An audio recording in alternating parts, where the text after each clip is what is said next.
कुछ और अहम बातें जो बजट में थी, कुछ अहम बातें जो बजट में नहीं थी, उस पर हम चर्चा करेंगे। जो बजट में नजर आई उस पर एक बार नजर डाल लेते हैं, आपको एक बार फिर से दिखाते हैं कुछ और बातें जो बजट का हिस्सा बनी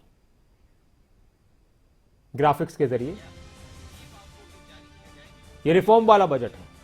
वित्त मंत्री ने कहा राज्य के कर्मचारियों को नेशनल पेंशन स्कीम पर 14%, आईटी रिटर्न की गलती ठीक करने में 2 साल का वक्त लगा, कॉर्पोरेट टैक्स को घटाकर 18 से 15% किया गया। अब बीच बीच में आपको बताते भी रहेंगे और अब चर्चा की शुरुआत करते हैं। हमारे साथ जो मेहमान जुड़ चुके हैं उनका परिचय मैं आपसे एक बार करा देता हूं। इस वक्त हमारे साथ बीजेपी से प्रवीण अत्रे साहब जुड़ चुके हैं, स्वागत है आपका। कांग्रेस से बाल मुकुंद शर्मा जी हमारे साथ जुड़ चुके हैं, स्वागत है आपका। जेजेपी से दीप कमल सारन जी हमारे साथ जुड़ चुके हैं, आपका भी स्वागत है दीप कमल जी। राजेंद्र जादौन साहब हमारे साथ जुड़ चुके हैं, वरिष्ठ पत्रकार। और राकेश बैन साहब हमारे साथ जुड़ चुके हैं, किसान नेता। अच्छा, प्रतिक्रिया लेना जरूरी हो जाता है बजट पर। कांग्रेस से शुरुआत करते हैं। अच्छा रहा बजट बाल मुकुंद शर्मा जी, उम्मीदों के मुताबिक रहा, क्या कहेंगे? ये खाना पूर्ति है बजट। अच्छा। आपको मेरी आवाज आ रही है ना? जी आ रही है, आपकी आवाज आ रही है जी। ये एक खाना पूर्ति। मैं तो ये समझता हूं कि बजट को भी इन्होंने ऐसा बना दिया इस सरकार ने कि जिस तरीके से सारी संस्थाओं को इन्होंने बिल्कुल एक तरह से फेल कर दिया। बजट का कोई चाव ही नहीं रहा, बजट की कोई बात ही नहीं करता। आज बजट पेश हो गया, मैं आज सारा दिन मार्केट में था, किसी ने कोई बात नहीं करी। और ये ऐसी ऐसी झूठ लेके आए इसमें। ये कह रहे 60 लाख नई नौकरियां देंगे। चुनाव में इनकी घोषणा थी, इनका मुद्दा था, इनकी जुबान थी कि 2 करोड़ रोजगार देंगे पर साल। इन्होंने खुद ये कहा कि 2022 तक सबको घर दे देंगे। तो घर दे देंगे, अब 80 लाख मकान का प्रपोजल क्यों दे रहे? ये जो बजट है अभी जितना बजट है, जितनी भी चीजें हैं, भविष्य की बात करें आप 25 साल की करने लगे।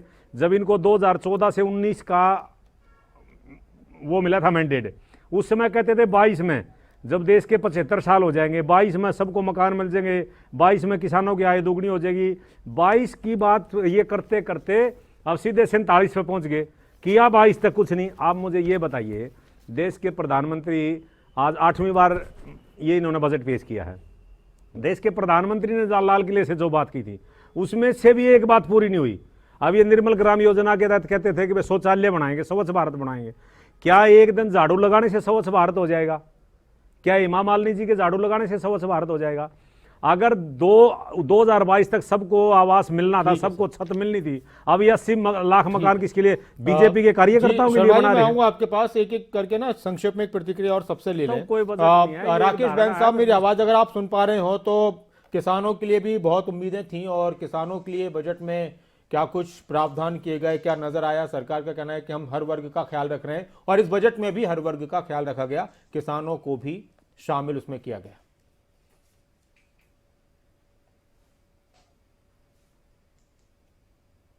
जी नासिर जी, यदि हम पूरे बजट को देखें तो केवल किसानों के लिए आंकड़ीबाजी के अलावा कुछ भी नहीं था। यदि हम एमएसपी की भी बात करें तो एमएसपी पर भी सरकार ने बजट घटाया है। और इसी तरह जो हमें फसल बीमा योजना में 1600 करोड़ रुपए से घटाकर 1550 करोड़ रुपए कर दिया, यानी 500 करोड़ रुपए उसमें भी घटा दिया है। और मनरेगा में भी जो है 97.34 करोड़ रुपए की बजाय 72.34 करोड़ रुपए कर दिया गया है। यानी कि कुल बजट को यदि हम देखें तो किसानों के लिए इसमें कुछ भी नहीं है। और आंदोलन का गुस्सा निकाला गया किसानों से बजट की कटौती कर कर, यानी आंदोलन का गुस्सा निकाला गया। बड़ी बात आपने आखिर में कह दी। प्रवीण अत्रे जी, विपक्ष को फेल नजर आया बजट और किसानों को नजर आया कि आंदोलन का गुस्सा किसानों के हिसाब से निकाला गया, बाकी मिडिल क्लास को राहत नहीं दी गई, वो भी चर्चा चली रही है।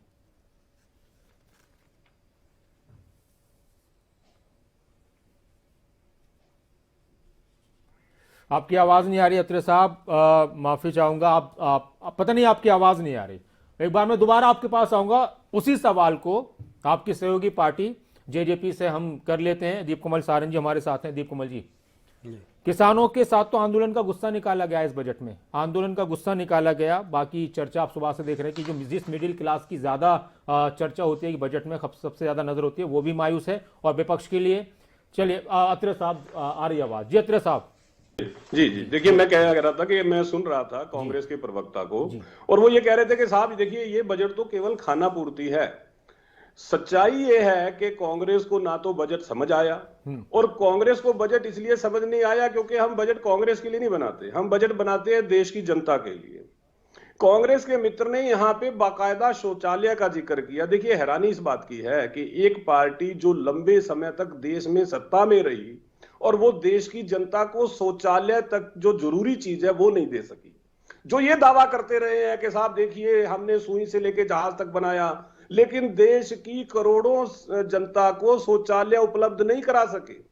देश के प्रधानमंत्री माननीय मोदी जी ने जब स्वच्छ भारत अभियान का घोषणा की, उसके बाद देश की जनता के लिए शौचालय बनने शुरू हुए। मुझे लगता है कांग्रेस को इस पे तर्क करने की बजाय शर्म करना चाहिए।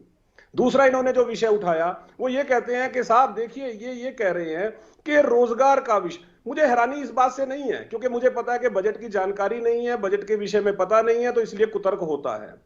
जब बजट पेश हो रहा था सबसे पहले नासिर भाई, अगर इस बजट को आप देखेंगे, ये एक दूरंदेशी, एक दूरदर्शी बजट, और इस बजट का प्रभाव आप आने वाले 10 साल तक देखते जाएंगे। जिस तरह से इस साहब बजट कुछ के ज्यादा अंदर- दूर का नहीं सोच लिया, मैं उतनी दूर का आप कि समझे? शायद हम और आपको बहुत सारे लोगों को फायदा ही नहीं मिला उसका। चलिए मैं अब मेरा तर्क सुन अच्छा। लीजिए फिर आप।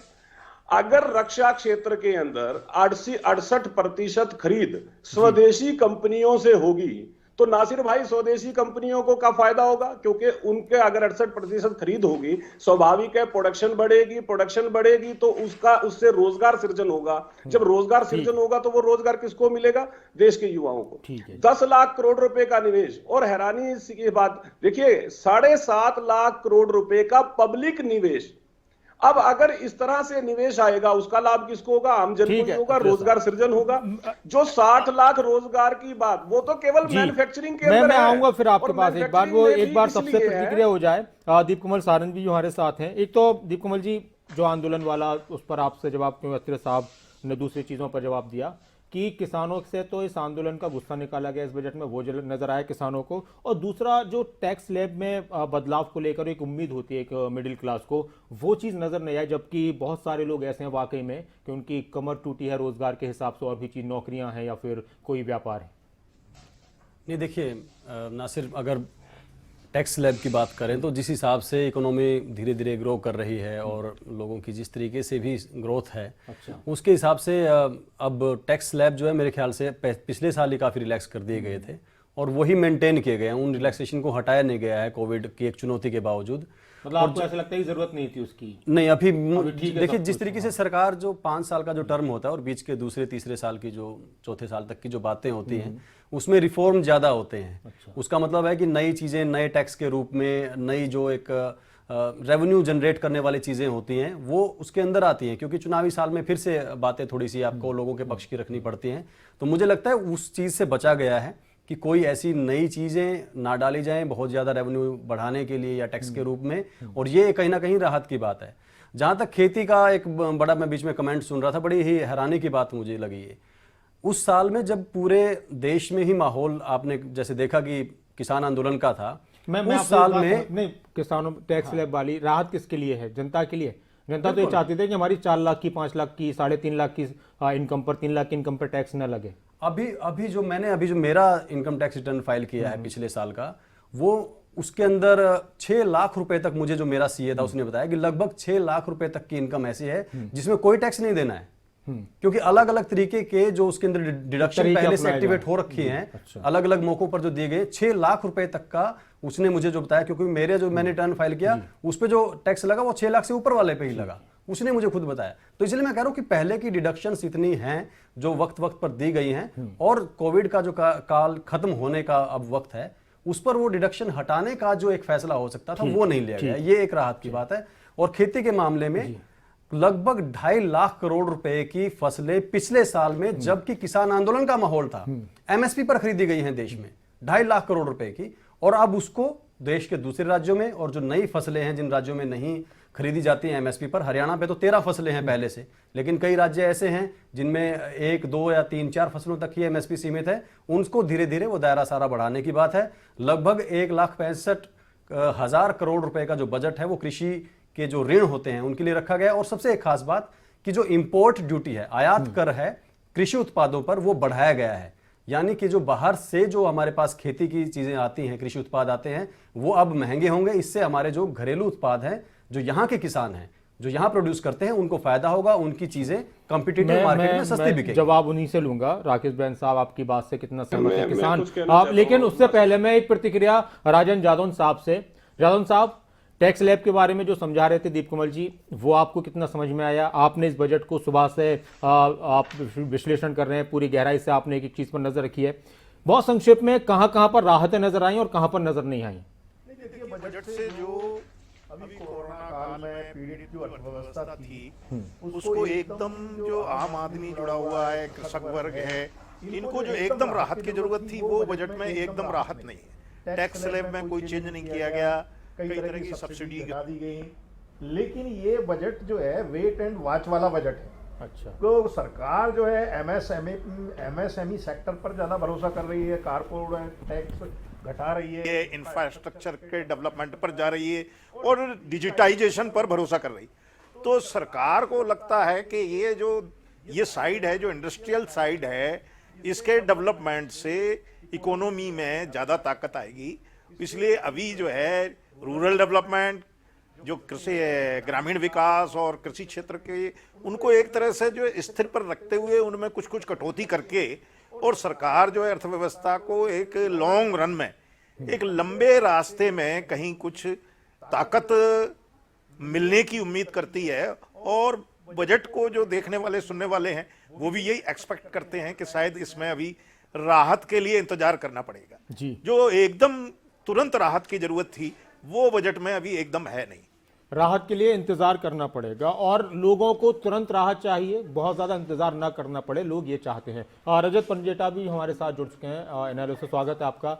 रजत जी, बजट पर प्रतिक्रिया आपकी। चर्चा ये भी थी कि चुनावी राज्यों को ध्यान में रखकर बजट में बहुत कुछ चीजें नजर आएंगी, हालांकि ऐसा नजर बहुत ज्यादा आया नहीं, कुछ ऐसा लगा नहीं। आपको क्या लगता है और क्या कहेंगे इस बजट के लिए, कितने नंबर देंगे इस बजट को?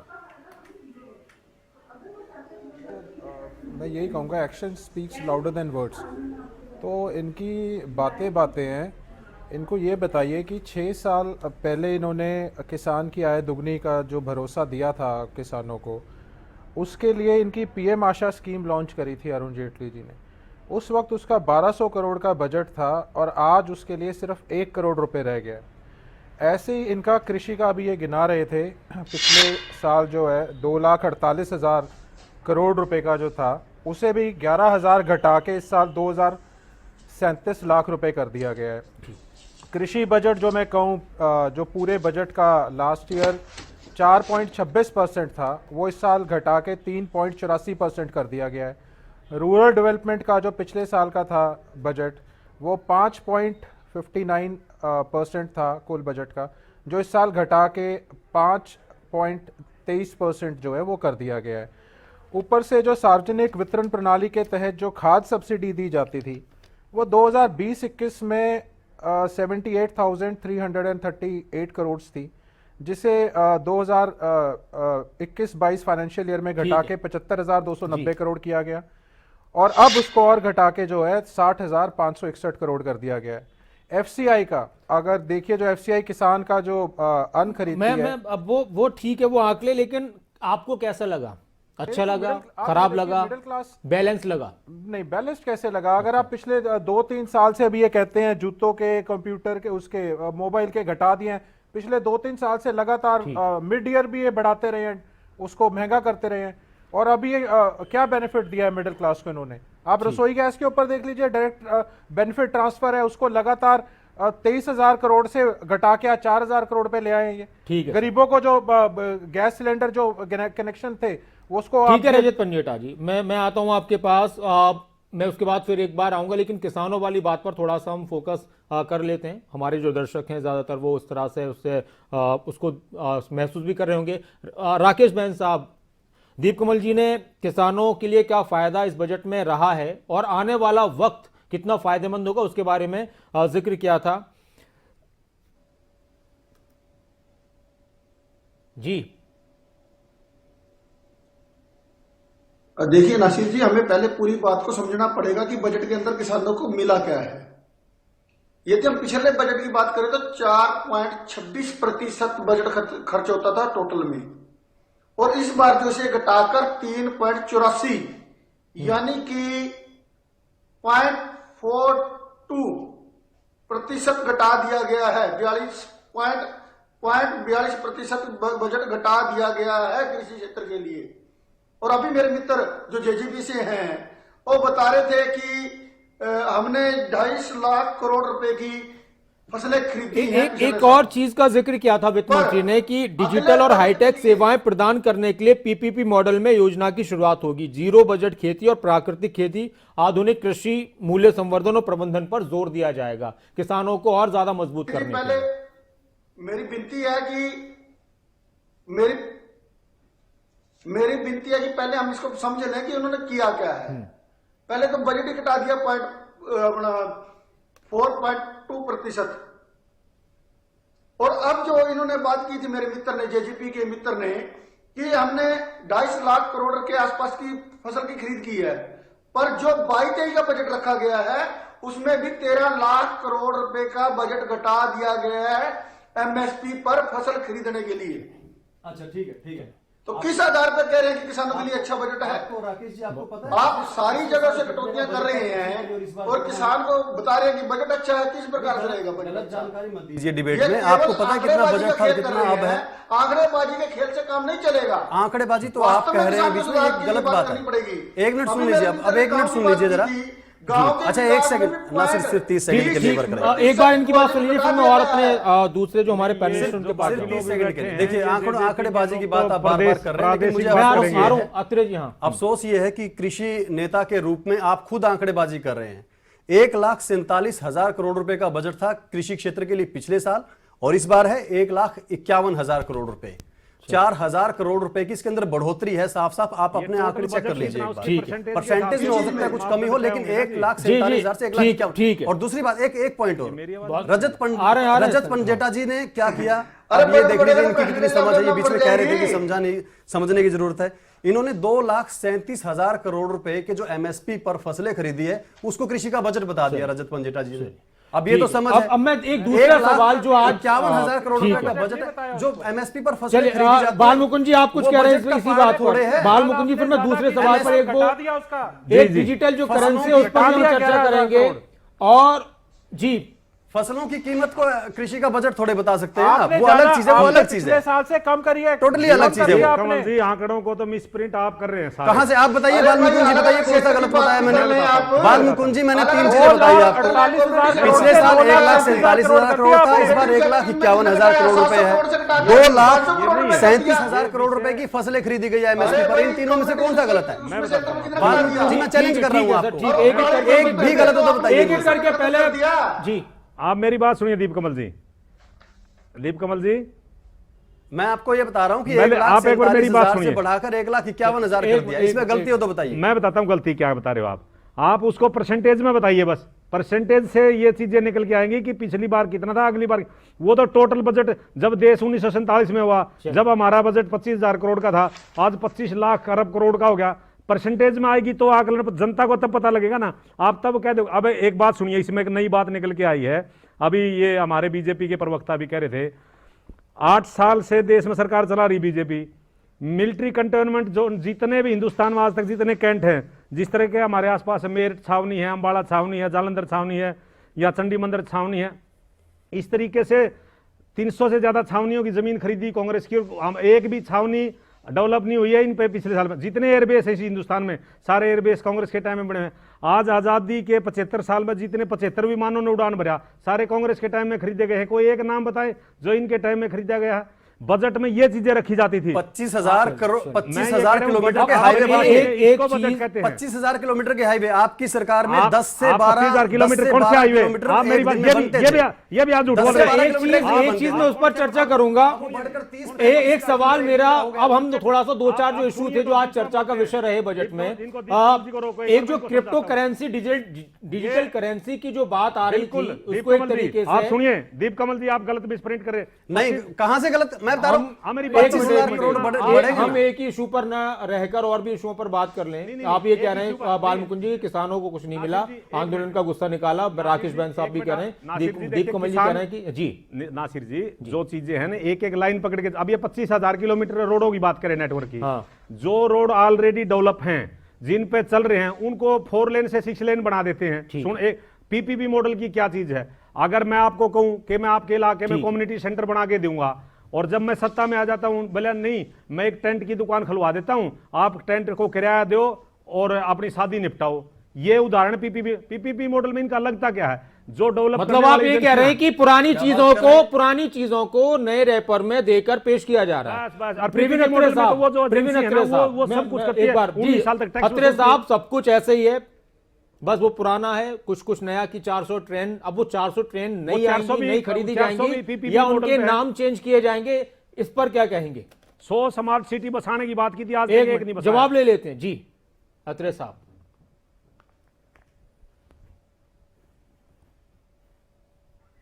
अच्छा, आवाज नहीं आ रही। अच्छा 100 स्मार्ट सिटी बसाने की बात की थी, आज तक एक भी स्मार्ट सिटी नहीं बसाई इस हिंदुस्तान में। देखिए बाल मुकुंद जी, अब आपने बीच में इंफ्रास्ट्रक्चर की बात की जी। 7 इंफ्रास्ट्रक्चर के जो पॉइंट्स हैं, 7 पर इस सरकार ने तेजी से काम किया, चाहे सड़क के हों, चाहे एयरपोर्ट्स के हों, चाहे बंदरगाहों के हों और चाहे हवाई मार्ग के हों, और या फिर उसके अलावा जो लॉजिस्टिक्स हब बनाने हैं, सारे के सारे 7 पॉइंट होते हैं, 7 पे काम कर रहे हैं। जो 25,000 किलोमीटर एक साल में सड़कें बनाने का जो लक्ष्य रखा गया है और जो पिछले सरकार के डाटा हैं, आप अपनी सरकार के और अब के कार्यकाल देख लो, 3 गुना बढ़ चुका है पर डे। और मैं तो भगवान से इस बात का बार बार शुक्रिया अदा करता हूं कि कांग्रेस की सरकार चली गई तो हरियाणा में पंचकुला से यमुनानगर, अंबाला से यमुनानगर, अंबाला से कैथल, अंबाला से जो है वो हिसार वाली सड़क, दिल्ली से सिरसा तक की सड़क, दिल्ली से जींद तक की सड़क, नरवाना तक की सड़क, सारी सड़कें 4 लेन 6 लेन हो गई। इसका जवाब दूंगा जब कांग्रेस की सरकार थी, मैं रोहतक से दिल्ली, मैं रोहतक से इसका भिवानी, जवाब रोहतक से देना पानीपत, अच्छा, रोहतक से एक मिनट आप जवाब दीजिएगा, आप जवाब दीजिएगा, भगवान की कृपा लेकिन हो गई कि आपकी सरकार मैं चली उनसे गई। भी पूछ लेता जो हूं। मैं नेशनल हाईवे बन रहे हैं। रजत पंजेटा जी, ये जो शुक्रिया अदा कर रहे हैं दीप कमल सारन की कांग्रेस की सरकार चली गई तो इन सड़कों का विस्तार हो गया, बन गई हरियाणा में, ये सही कर रहे हैं, इसका आप इत्तेफाक रखते हैं? फिर जवाब लूंगा हर आपसे। जगह हाईवे है आज के दिन। अभी मैं बता जवाब दूंगा, दूंगा, इनकी ठीक है। याददाश्त कमजोर है। फिर जेजेपी के प्रवक्ता हमारे छोटे भाई हैं, अभी 30 मैं सेकंड आ में रहा बता दूंगा। हूं, आप बताइए। शर्मा जी एक बार पंजेटा साहब, फिर दोनों के जवाब दे दीजिएगा जी। मैं बोलूं?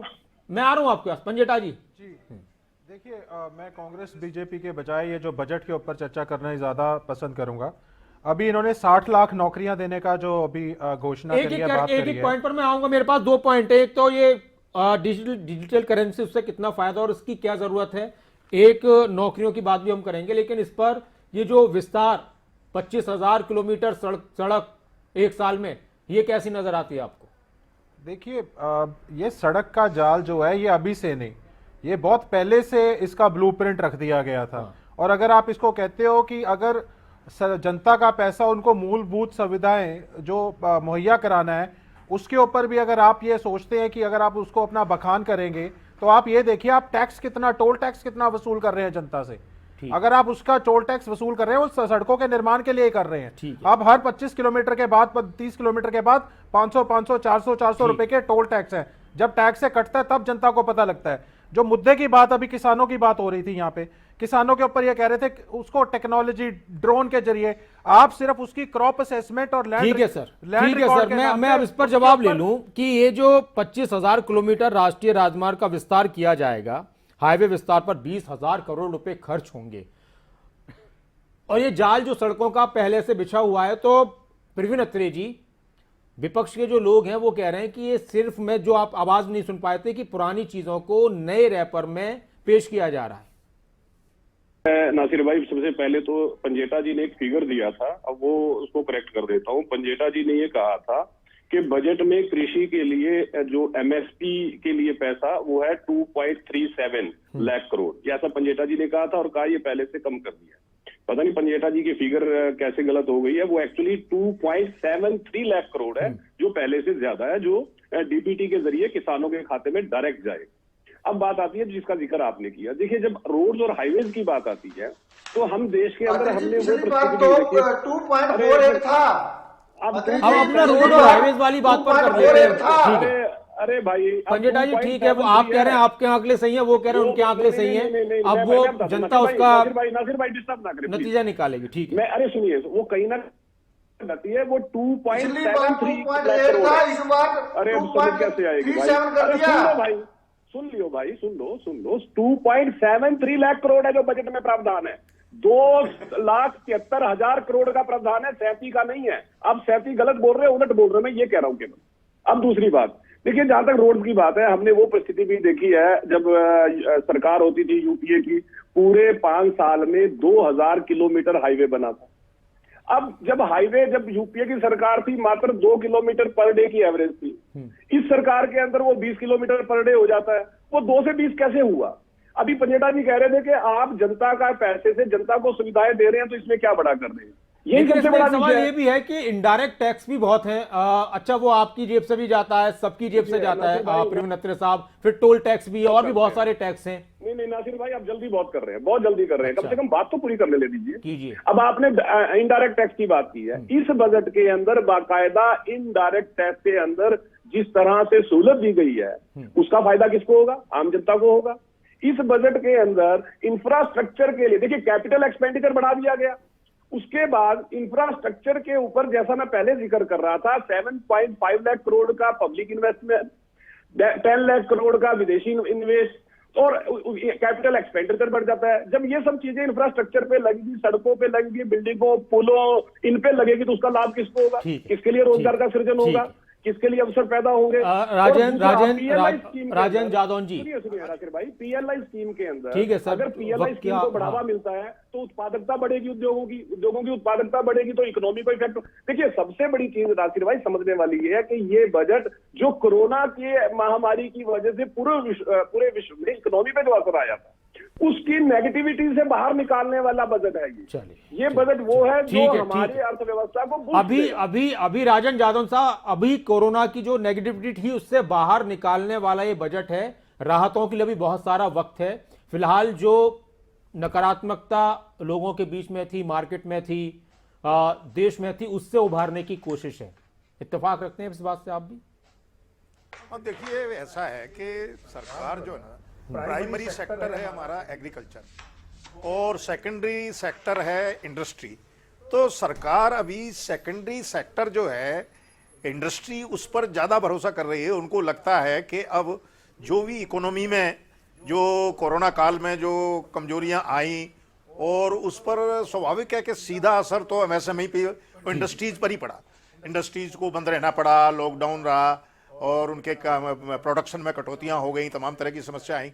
और नोटबंदी का भी बड़ा असर था। नोटबंदी में भी जो है एक पारी में उन्होंने लैक ऑफ कैपिटल और कच्चा माल ना खरीद पाने की वजह से कोई प्रोडक्शन की एक पारी कर दी, किसी ने कारखाने बंद कर दिए। तो ये अभी इनको, मुझे लगता है कि ये उद्योग को ही पुनर्जीवित करना चाहते हैं, ताकि जो लगातार जैसे 20 लाख करोड़ का पैकेज आ गया था कि वो आसान कर्ज इंडस्ट्रीज को, अब ये आ गया कि कॉर्पोरेट टैक्स घटा दिया, 15% कर दिया 18 से। और इंफ्रास्ट्रक्चर है तो वो भी इंडस्ट्रीज से रिलेटेड ही है कि वो इंडस्ट्रीज की जो एक्टिविटीज है और सप्लाई चेन है उसको फास्ट करेगा। तो है कि एक विजन तो है उसके पीछे, लेकिन इमीडिएट लोगों को जो राहत मिलनी चाहिए, एक मिडिल क्लास जो फौरी राहत जो कहते हैं, वो नजर नहीं आ रही। अब मैं नौकरियों की बात करता हूं। आप लोग काफी आवाज उठाते हैं, हाँ मैं आप ही के पास आ रहा हूं बालमुकुंद शर्मा जी, कि बेरोजगारी है, रोजगार नहीं है। तो 60 लाख नौकरियां तो मेक इन इंडिया के तहत आएंगी, इसका जिक्र किया आज बजट में, और आत्मनिर्भर भारत के तहत 16 लाख नौकरियां दी जाएंगी। तो राहत मिलेगी, कुछ लोगों को नौकरियां मिलेंगी। मैंने आपसे जैसे समय मांगा था नासिर जी, 1 मिनट। ये 2 प्रवक्ता हैं सरकार की तरफ से, इन्होंने कहा कि मैं भगवान का धन्यवाद करता हूं कि रोड बना दिए, कांग्रेसी सरकार गई। देखिए हमारा जो समाज है ना बहुत सी चीजों से मिलके बनता है। कांग्रेस के हमारे 10 साल का शासन रहा है, इनका 7-7.5 का शासनकाल हो गया। हमने 4 पावर प्लांट बनाए, खेतगढ़ में बनाया, जांडली में बनाया, खानपुर कला में बनाया, यमुनानगर में बनाया।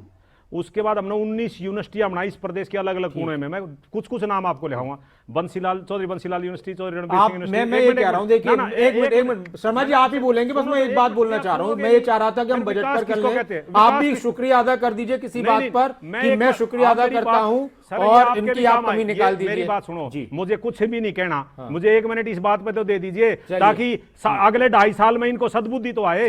आप सुनो तो लो। बोलिए। हमने Rajiv Gandhi science city, education city बनाया, भगत फूल सिंह महिला विश्वविद्यालय बनाया, बंसीलाल यूनिवर्सिटी, इंदिरा गांधी मीरपुर यूनिवर्सिटी हमने बनाई, 19 नीलम यूनिवर्सिटी कैथल में 19 यूनिवर्सिटियां हमने बनाई। मैं ये कहता हूं जितने ये इन्होंने ढांचा किया, पानीपत से लेकर के रेवाड़ी राजस्थान में एक हमने नेशनल हाईवे निकाला, दिल्ली से लेकर के डबवाली राजस्थान और पंजाब को मिलाता एक नेशनल हाईवे निकाला, दिल्ली से लेकर के वहां रोहतक और जींद और दातावाड़ा तक एक बॉर्डर हमने निकाला। चलिए एक बार सुनो, दिल्ली से चारों तरफ सुनो, गुड़गांव मेट्रो हमने मिलाई, फरीदाबाद मेट्रो हमने मिलाई, बहादुरगढ़ अपने। पूरी बात सुनिए फिर बोलिए। मैं आपसे डबवाली वाला कहां तक बना था? सुनिए तो नहीं, आप ये बताइए, जाके आप रहने वाले हैं, जाके आप हर बीच में बोलते हैं, मैं आपके बीच में बोलिया, आप ये अच्छा आप नेट टू नेट करिए, आप आमने सामने बात करिए। क्या आप ये बताइए, आप जो बात मैं कह रहे उस पर आइए, क्या दिल्ली से गुड़गांव, दिल्ली से फरीदाबाद, दिल्ली से बहादुरगढ़ मेट्रो नहीं गई? एक मिनट आप इसी पर आइए, पहले मेट्रो पाइए फिर उस बात पे जाइए, पहले मेट्रो पाइए, एक बार हाईवे पर यूनिवर्सिटी पे रुक जाइए, पहले मेट्रो पाइए। मैं ये चाहता हूं कि आपने कह दिया, अब मैं नौकरियों पर बात करूंगा जी। नौकरियों रजत आप नौकरियों में आपने उस पर तो बात कही नहीं, मैं नौकरियों पर सवाल लूंगा सर।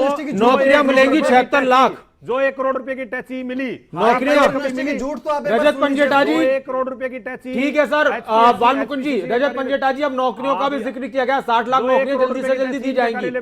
ये राहत की बात नहीं है बजट में, इनकी सरकार में हुए कभी हुए? ठीक है। जो गिरफ्तारियां HSSC में हुई, क्या पहले कभी हुई? बालमुकुंद जी मुझे कि आप डिबेट में झूठ बोलोगे इतनी जी रजत पंजेटा जी, और फिर मैं नौकरियों एक के बाद एक झूठ, एक के बाद एक झूठ।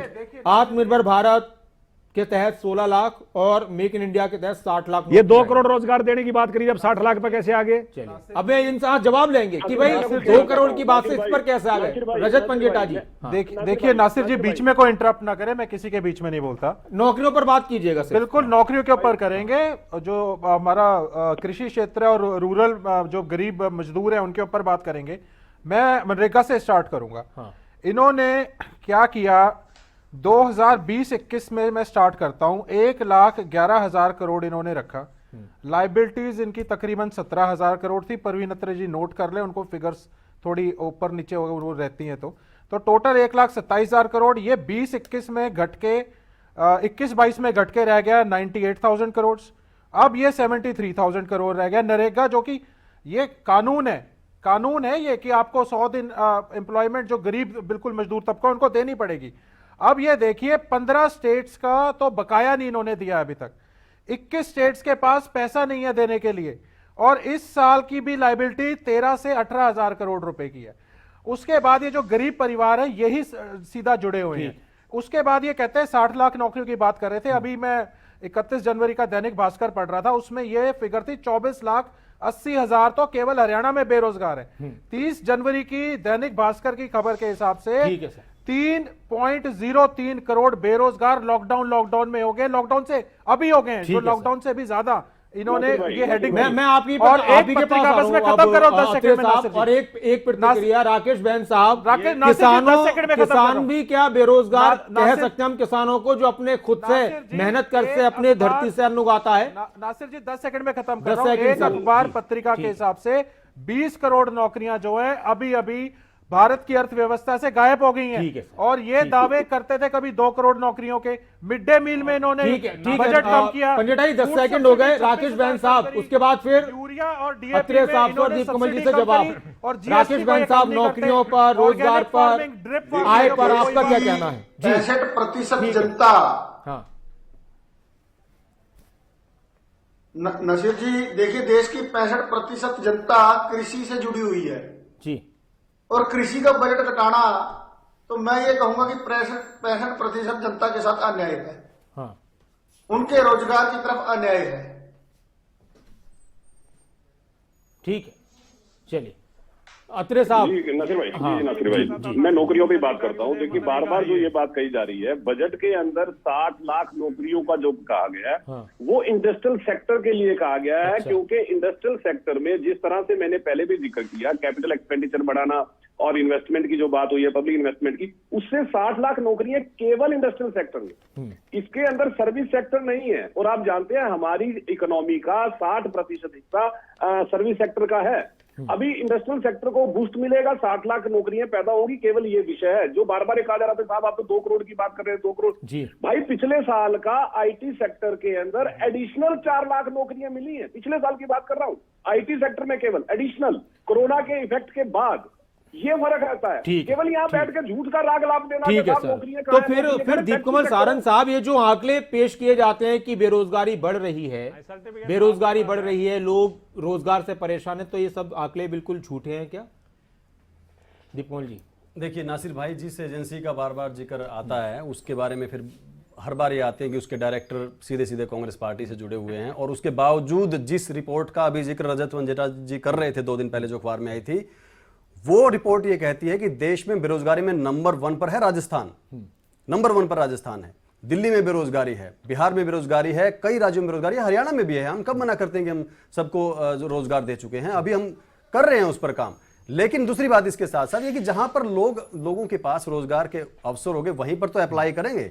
और ये सारी एजेंसियां काम ही इस बात पर करती है कि कितनी एप्लीकेशन आई, जो लोग पहले से काम कर रहे हैं वो भी अप्लाई करते हैं। गुड़गांव, फरीदाबाद में वो लोग भी इंडस्ट्री में बार बार आगे आना चाहते हैं। लेकिन बीच में जैसे मुझे बड़ी हैरानी हुई, बाल मुकुंद जी जिस तरीके से हाईवे और यूनिवर्सिटी की बात कर रहे थे, आज तक भी बंसीलाल जी के नाम पर बनाया गया भिवानी का जो इनका यूनिवर्सिटी थी, एक ईंट लगा कर नहीं गए थे। ठीक है सर। भूपेंद्र सिंह हुड्डा जी ने अपने पिताजी के नाम पर बड़ी खुशी खुशी जींद में यूनिवर्सिटी, एक भी वहां पर काम नहीं करके गए, 1 रुपया खर्च करके नहीं गए। उसके अलावा हाईवे, मैं आपसे पूछ रहा हूं बाल मुकुंद जी, आपसे पूछ रहा हूं, रोहतक से दिल्ली, रोहतक से पानीपत, रोहतक से झज्जर, रोहतक से कलानौर के अलावा कहां पर सड़क थी 4 लेन 10 साल में? रोहतक से निकलने वाली एक सड़क के अलावा एक सड़क का नाम चैलेंज कर रहा हूं। और आज के दिन 7 सड़कों के साथ आवास की बात करता हूं, 60,000। एक चीज और, आज के दिन एक जिले का नाम बता दीजिए जिसमें 4 लेन सड़क नहीं है। एक जिले का नाम बता दीजिए। दिल्ली से हरियाणा का 22 में से एक भी जिला बता दीजिए जो 4 लेन से नहीं जुड़ा है। साथ में मैं इस पर भी आऊंगा। साथ में बाल मुकुंद जी, 80 लाख मकानों का निर्माण पूरा किया जाएगा लाभार्थियों के लिए पीएम आवास योजना के तहत 2022 से 23 में। इस पर भी मैं ये कह रहा हूं, प्रधानमंत्री जी ने ये 2018 में ये कह दिया था, जब तक कि 2019 तक की इनकी सरकार थी, कि 2022 में सबको घर दे देंगे। अगर सबको 2022 तक घर दे दिया होगा इन्होंने, तो ये फिर 80 लाख मकान क्या भाजपा के कार्यकर्ताओं के लिए बनवा रहे हैं? फिर 2022 तक का तो वादा कर दिया था इन्होंने। कोरोना नहीं था ना बाल मुकुंद जी, क्या कोरोना नहीं था? आप ये बताओ, 2 साल में जिस तरीके से देश के सब लोगों का फिर उसके जो लिए है आप वो माफी मांगो। रोजगार बचा कर रखा है, उनके घर में राशन दिया है, वो बहुत बड़ी चुनौती थी। आप दीप कमल जी एक बात कांग्रेस बताओ, एक मिनट आप मर जाते लोग, एक मिनट बोलिए फिर। दीप कमल जी एक बात बताओ, आप पढ़े लिखे हो, आप लेखक अत्रे भी हो। साहब भी कुछ कह रहे हैं। अत्रे साहब फिर अत्रे जी से भी बात करेंगे, नहीं दीप कमल जी से बात करें। दीप कमल जी लेखक है। रुकिए अब आप, अभी अरे मेरी बारी है, अभी आप रुकिए, आप रुकिए। जवाब ले लीजिए अपनी बात का। हाँ, मैं ये कह रही हूँ, तो दीप कमल जी तो लेखक हैं, विद्वान व्यक्ति हैं। जवाब दे रहे हैं आपकी बात कम का। से कम झूठ नहीं बोलना। अपनी बात पूरी कर लीजिए आप शर्मा जी, फिर जवाब ले लेते हैं। हाँ, मैं वही आप बात भी कर कह रहे हैं कि सिर्फ ये भी झूठ है। मैं ये कह रहा हूं केवल कि 2022 तक सबको छत देने का वादा था, इन्होंने कहा भी था। अमृत महोत्सव मना रहे हैं। मैं कह रहा हूं अब ये 80 लाख मकान क्या भाजपा के कार्यकर्ताओं के लिए बना रहे हैं? ये जी, जवाब ऐसे तो नहीं, कांग्रेस पार्टी ने गरीबी हटाओ नारा कब दिया था? क्या गरीबी हट गई थी? मतलब 40 साल पहले, आंकड़े 40 साल पहले आपको बाल मुकुंद जी ऐसा भी लगता है कि जेजेपी के कार्यकर्ताओं को नहीं मिलेंगे और 80 लाख में? ये अभी 14 करोड़ लोग नए गरीबी रेखा के नीचे आए हैं। एक अत्रे साहब जवाब जी उनके सवाल। देखिए बाल मुकुंद लगातार झूठ बोल रहे हैं, लगातार। पहले इन्होंने कहा आपने 4 पावर प्लांट लगाए हैं। अगर आपने इतने पावर प्लांट लगाए थे तो क्या वजह थी कि हरियाणा के आम ग्रामीण को 4 घंटे से ज्यादा बिजली नहीं मिलती? 4 घंटे ऐसा क्या हुआ कि अब 24 आपने घंटे कोई बिजली पावर मिलनी प्लांट शुरू हो लगाया? गई? ऐसा क्या हुआ कि आज 24 घंटे बिजली मिल रही है हरियाणा के ग्रामीण को? आपके वो हमारे समय सच ये है, बिजली नहीं उनका भी मिलती सच थी। ये है नासिर कि हुड्डा सरकार बहुत महंगे रेट पर जो बाहर की कंपनियां थी, निजी कंपनियां, उनके साथ 20 साल के कॉन्ट्रैक्ट करके गई है बिजली लेने के। नहीं। बहुत long- महंगी long बिजली term बाहर से। power purchase- नहीं, बहुत झूठ बोल रहे हैं। अच्छा, इस पर अरे झूठ बोल रहे हैं आप, इनके लगातार बनाए हुए बात थर्मल प्लांट 80 लाख के घरों पर जो वो बोल रहे हैं, 80 लाख उनको घरों तो पर, चलाने उस पर की क्या जरूरत कहेंगे नहीं। अत्रे मैं साहब? उसमें बताता हूँ। देखिए, दो असर है। पहला तो असर है कोविड का, कोरोना का, जब हमारी इकोनॉमी और पूरी अर्थव्यवस्था और साथ में जिस तरह से 2020 से लेके मार्च 2020 से लेके लगातार बीच में लॉकडाउन लगते रहे और पूरा फोकस हेल्थ सर्विस पे हुआ, पूरे देश के अंदर वैक्सीनेशन ड्राइव चली और जिस तरह की परिस्थितियां थी। एक दूसरा, पता नहीं क्यों भूल जाते हैं कि हमारी जनसंख्या लगातार बढ़ती भी है। आप ऐसा नहीं कर सकते कि 100% आपने अचीव कर लिया, हर बार जनसंख्या बढ़ती है। इस बात मैं इसीलिए कह रहा हूं, इन कांग्रेसियों को सिवाय झूठी आलोचना के ना तो इनके पास तर्क है ना तर्क शक्ति है। अब एक और बात कहूंगा, कृषि के ऊपर बार बार एक जिक्र हो रहा था। देखिए, एक तो ये क्लियर हो गया कि एमएसपी जो है उसकी जो पैसा है उसके ऊपर बढ़ा दिया गया, 2.73 लाख करोड़ कर दिया गया। दूसरा, बजट के अंदर बड़ा स्पेशल कहा गया है कि नए एग्रो स्टार्टअप्स को वित्तीय सहायता सरकार देगी, फूड प्रोसेसिंग यूनिट्स को वित्तीय सहायता सरकार देगी। अब कांग्रेसियों को यह समझ कभी नहीं आएगा कि जब फूड प्रोसेसिंग यूनिट लगते हैं उसका लाभ किसको मिलता है। इनको यह भी समझ नहीं आएगा जब न्यू नासिर जी, एग्रो इस पे, उसका लाभ क्योंकि किसको मिलता technical- है। जी। और सबसे बड़ी बात, ठीक है, अत्रे साहब सुन लेते हैं उनको भी। पंजेटा जी भी कुछ कह रहे हैं जी। नहीं, पंजेटा जी की भी सुनूंगा। मैं केवल इतना कह रहा हूं, जब एमएसपी जो किसान की लगातार मांग रही है, कांग्रेस के मुकाबले ये सरकार ने एमएसपी पे खर्च होने वाला पैसा 4 गुना कर दिया, उसपे भी एतराज। ठीक है, अगर क्योंकि थोड़ा जल्दी हम कर लेना, सबको बराबर का सीधा लाभ किसको आता है उसका? जी रजत पंजेटा जी बोलिए। देखिए, इन्होंने एफपीओ का जिक्र किया। एफपीओ का जो इन्होंने 500 करोड़ इसका बजट घटाया है। एफपीओ की बात ही नहीं की पीएम भाई। किसान क्या फंड बात का है? 15% घटाया है। मैंने FPO की एग्रीकल्चर, बात ही नहीं की। सुनिए, एग्रीकल्चर अरे मैंने इन्वेस्टमेंट FPO फंड, की बात कब कही है भाई? एक मिनट, FPO का जिक्र तो नहीं आप किया। अपनी बात नए से स्टार्ट मैंने कीजिए जिक्र ना, नहीं किया जिक्र उसका। किसी ने किया ही नहीं है। अब इनको पता है नहीं, मैंने जिक्र तक नहीं किया एफपीओ का। सुनिए आप सुनिए, अरे आपने अग्री- क्या रट के आए हैं, ये क्या है? अंजलि का बताऊंगा आपको। कांग्रेसियों के लिए वो कह रहे थे कुछ। करते हुए 1208 लाख मीट्रिक टन गेहूं और धान खरीदा जाएगा। अरे पिछले साल कितना खरीदा था भाई? अरे पिछले साल का भी बता देते हैं, इसमें कौन सी बड़ी बात है? पिछले साल का बता देते हैं, आपको भी तो पता होना चाहिए, आप क्यों छुपाते हैं? आपको किसान नेता होके बैलेंस बातें करनी चाहिए ना, आपको भाई याद होना चाहिए कि पिछले साल क्या अच्छा, बजट एक था। साल तक सुनिए, सुनिए, आरोप सुनिए, आप सुनिए। किसान ने अरे क्या ये किया? बताइए ना, मैं कहता हूँ 1208 लाख पे एक मिनट, क्यों कर रहे हैं? ये समझ में नहीं पिछले साल आता। था। मैं किसानों की बात पर बात करोगे आप? देखिए नासिर, एक इंपॉर्टेंट बात है कि ये किसान नेता नहीं, किसान नेताओं को, नासिर जी, आप किसानों नहीं, को उनको अगर लग रहा है कि उनके लिए कुछ नहीं हुआ नहीं, नेगेटिविटी से नहीं भरना चाहिए। नासिर ये लोग जी, नेगेटिविटी समझ से लेंगे। भरते हैं। 700 किसानों ये को- क्यों नहीं मैं बताते? राजन जादव साहब, मैं उम्मीद करूंगा कि एकदम अरे अगली बात बता दीजिए मेरे को, पराली की प्रबंधक में 700 लाख। अरे भाई, मेरे को पिछली बार जो पराली पे प्रबंधन था वो 700 करोड़ रुपए था, इस बार तो जीरो कर दिया।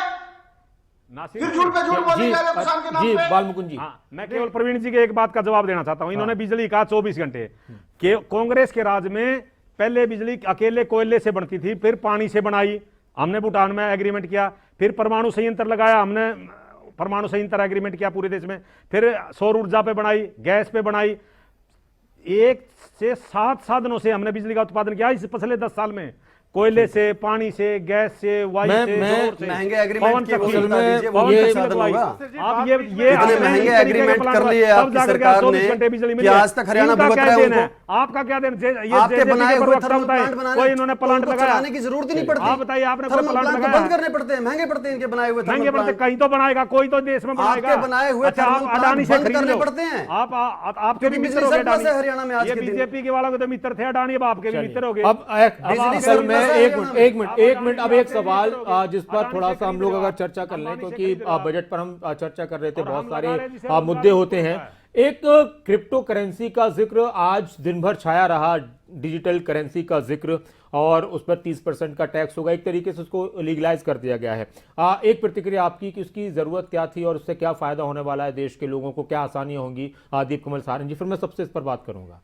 देखिए नासिर, क्रिप्टो करेंसी की मुझे बहुत ज़्यादा समझ तो नहीं है, लेकिन मैं इतना ज़रूर मानता हूं कि जो चीज़ें वर्ल्ड वाइड हो रही हैं, दुनिया के स्तर पर हो रही हैं, उनको अनकंट्रोल्ड वे में भारत में आए, उससे अच्छा है कि उनके लिए एक कानून बने और रिजर्व बैंक ऑफ इंडिया की करेंसी होगी वो, केंद्रीय वित्त मंत्री ने स्पष्ट किया है कि आरबीआई की करेंसी होगी वो, यानी कि कंट्रोल्ड वे में, सरकार के नियंत्रण में और सरकार के नियमों के हिसाब से क्रिप्टो करेंसी या डिजिटल करेंसी जो है उसका लेन देन होगा। ये नहीं कि प्राइवेट सेक्टर की या विदेश की कोई करेंसी है। और अभी भी हम पढ़ते हैं कि 600 करोड़ डूब गए, इतने करोड़ उसके अंदर घाटा होता रहता है लोगों को अलग अलग। वो तो एक ट्रेडिंग की तरह हो गया।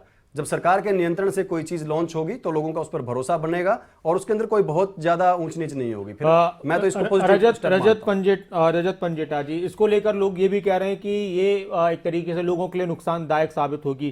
दीप कमल जी को लगता है कि पॉजिटिव है कि सरकार ने अपने नियंत्रण में ले लिया ताकि लोगों को मुश्किलों से बचाया जा सके, क्योंकि आज हम सबके हाथ में मोबाइल है, फोन पे वगैरह इस तरह के जो डिजिटल ट्रांजैक्शन हम करते हैं, तो वो धन तो होगा लेकिन बैंक का उसमें दखल नहीं होगा। आप किस तरह से समझते हैं इसको?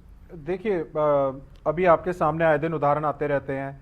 कोई गेम खेलने के लिए एक छोटे छोटे बच्चे हैं, वो कोई 18 लाख परिवार के डुबा दिए, कोई पेरेंट्स को मार रहा है, कोई ब्लैकमेल कर रहा है। अलग अलग उदाहरण है ये।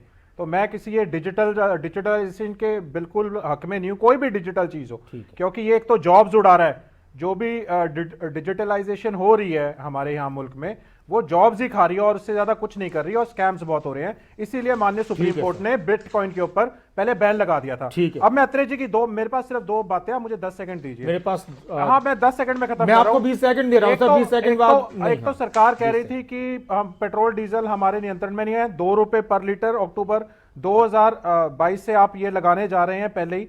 दूसरा, एग्रीकल्चर इन्वेस्टमेंट फंड 1 लाख रुपए का था, अभी आप स्टार्टअप की और बड़े उनकी बात कर रहे थे, वो 2,500 करोड़ का रह गया है। तो और उसके बाद आप ये बताइए, जो मौजूदा किसान है, आज 2022 आ गया, आज आप उनकी आय दुगनी करने के लिए आपने जो खुद की स्कीम बनाई थी पीएम आशा फंड, वो आपने 1 लाख करोड़ से आज उस पर 1 करोड़ रुपए ठीक है सर। रजत पंजेटा जी, आप राकेश बैन साहब, डिजिटल ट्रांजैक्शन, किसानों को भी डिजिटल ट्रांजैक्शन और किसानों के लिए को भी हाईटेक बनाने, इस पर बहुत ज्यादा जोर दिया जा रहा है। तो ये जो शब्द है, इससे बहुत ज्यादा कुछ बेहतर होने वाला है, या फिर ये एक चर्चा का विषय बनाकर दूसरे मुद्दों से ध्यान हटा दिया जाए, ऐसी कोशिश होती है? क्या लगता है आपको?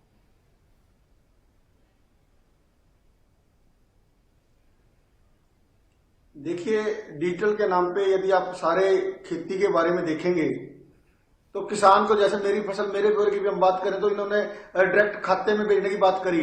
तो मैंने अभी एक अधिकारी से बात की थी कि हमारे ऊपर तो लोन इतना ज्यादा है कि जब पैसे काट लिए जाते हैं तो हमारे पास आएगा क्या। तो इस तरह डिजिटल के उसमें चक्कर में फंसा के मेरा ख्याल तो ध्यान भटकाने की बात है।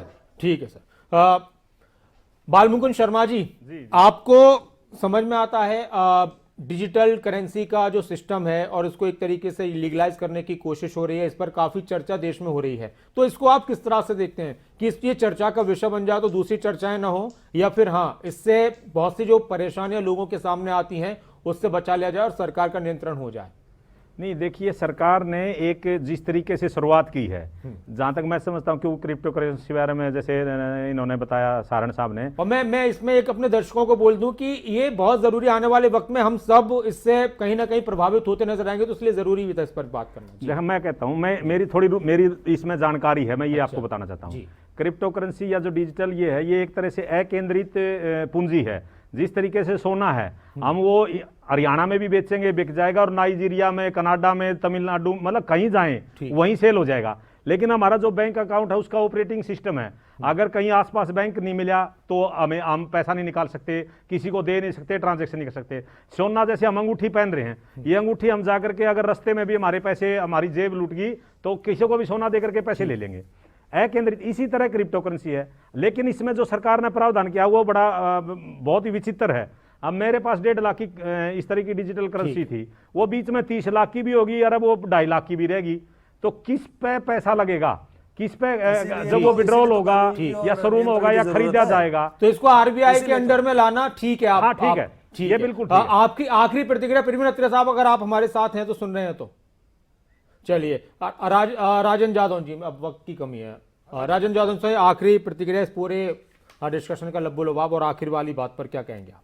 देखिए, ये क्रिप्टो करेंसी वाला जो सरकार का फैसला है, एक तरह से टैक्स लगा के वो लीगलाइज कर रहे हैं, लेकिन मैं तो ये समझ से बाहर है कि किसी भी सरकार की जो सॉवरेनिटी है, जो संप्रभुता है, वो करेंसी, डिफेंस और फॉरेन अफेयर्स, इनके जरिए तय होती है। तो ये पैरेलल करेंसी को सरकार मान्यता दे के और अपने पैरेलल, ये किस तरह का क्या सिस्टम होगा? ये तो एक तरह की अराजकता है अगर देखा जाए तो। आप पैरेलल किसी भी जो है इलीगल, ये तो अंडरवर्ल्ड की जो करेंसी है, आप एक तरह से अंडरवर्ल्ड पर टैक्स लगा। ठीक है सर, बहुत शुक्रिया। और भी बहुत से मुद्दे थे, कई सारी चीजें थी, इतने वक्त में हम चर्चा नहीं कर पाए। रक्षा सौदों की बात हो, इस पर भी एक विस्तार से चर्चा हो सकती है। बहुत शुक्रिया दीप कुमार सारंग साहब आपका, पूर्व मंत्री साहब आपका, बालमुकुंद शर्मा जी, राकेश बैन साहब, रजत पंजेटा जी, राजन जादव साहब, बहुत बहुत शुक्रिया इस चर्चा में शामिल होने के लिए। और खबरें अभी तक पर लगातार खबरों का सिलसिला जारी है।